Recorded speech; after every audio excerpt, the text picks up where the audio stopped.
Hello, guys. It's March 20th today, and we're in Luke chapter 4.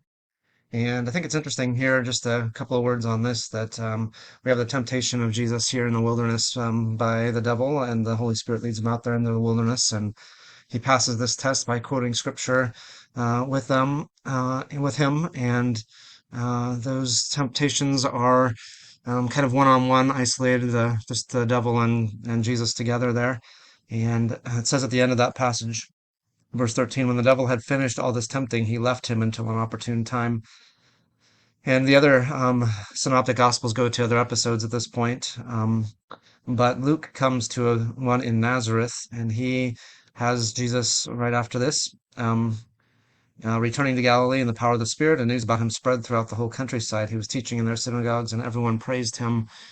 And I wonder if that opportune time that is spoken of there on verse 13 for the devil to tempt him comes again here when he goes up to Nazareth and everyone is praising him.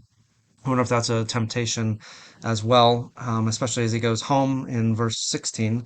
And he went to Nazareth where he had been brought up, and on the Sabbath day he went to the synagogue as was his custom. So a couple of things about that. First of all, it's his custom, so he goes there regularly.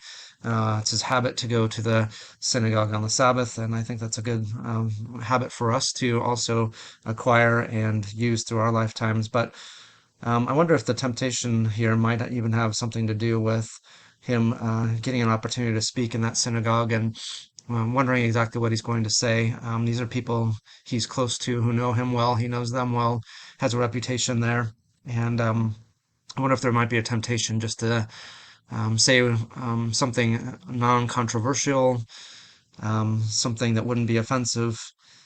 And yet, when he opens up the scriptures and reads, he is faithful to what it says. And he says, today the scripture is fulfilled in your hearing, knowing that that's going to be a stumbling block for them, and knowing that it's going to lead to rejection, and to the point where he's going to have to leave Nazareth and likely never come back.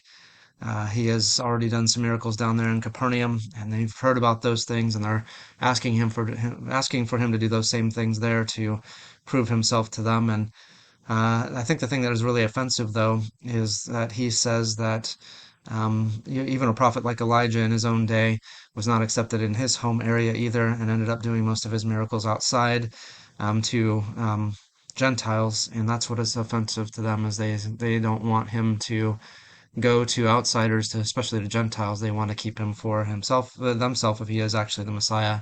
If not, then they want nothing to do with him as Messiah if he's not going to be primarily for them. So they're after their own selfish motives and gain here, rejecting him because he doesn't fit their mold or their expectation of what Messiah should be.